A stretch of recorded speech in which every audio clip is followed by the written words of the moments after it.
هي بترد عليه، يعني عايزه افهم هو بيقول ايه بناء على ردها هي. فهمت ايه بقى؟ انا لسه في عز شبابي، هي بتقول له كده، ما هو انا لسه في عز شبابي. فهو تقريبا اللي فهمته برضو ان هو بيقول لها يا ستي ما تتجوزي. قالت له اتجوز ما اتجوزش انت مالكش دعوه، انا مش هجوز بناتي، انا كفايه قوي ان انا كنت وانا عندي 19 سنه، فما عنديش استعداد ابقى جده في السن اللي انا فيه ده دلوقتي.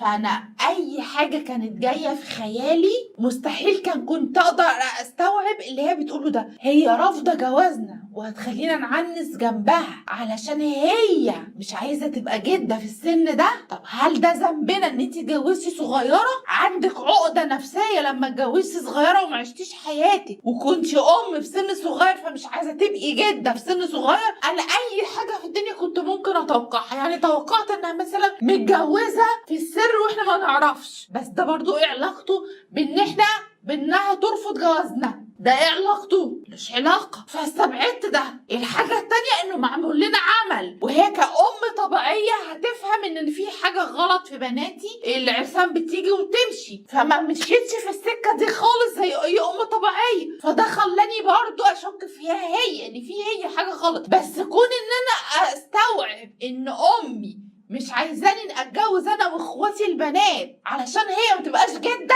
ولما انا ما تقليش يا تيتا ويا جدتي في السن اللي انا فيه ده، انا اللي قدي دلوقتي عيالهم لسه في اعدادي وثانوي. فانا سمعت الكلام، انت ولا انتي تبع ايه بالظبط؟ انتي عيانه ولا مريضه عايزه تتعالجي ولا ايه؟ طبعا انا سمعت المكالمه وحرفيا مش جالي انهيار عصبي. انا كان مستحيل من رابع المستحيلات ان انا استوعب ان في تكون بتفكر كده. كارثه. يعني الناس كلها بتقول اعز الولد ولد الولد، واحلى حاجه في الدنيا انك تتجوزي بدري وتخلفي بدري ما تبقيش ده انت تبقي اخت زيها كده بالظبط، تبقي اخت لاولادك، واحفادك دول مش هيبقوا احفادك، ده هيبقوا هم اولادك اصلا. فالست دي غريبه جدا، والدتك دي غريبه جدا جدا، بس هي اكيد عندها عقده نفسيه، اكيد ما ده مش طبيعي. دي اكيد الحياه اللي هي عاشتها ما كانتش احسن حاجه بالنسبه لها. يعني والدك الله يرحمه عجزها بدري، فهي ترجمت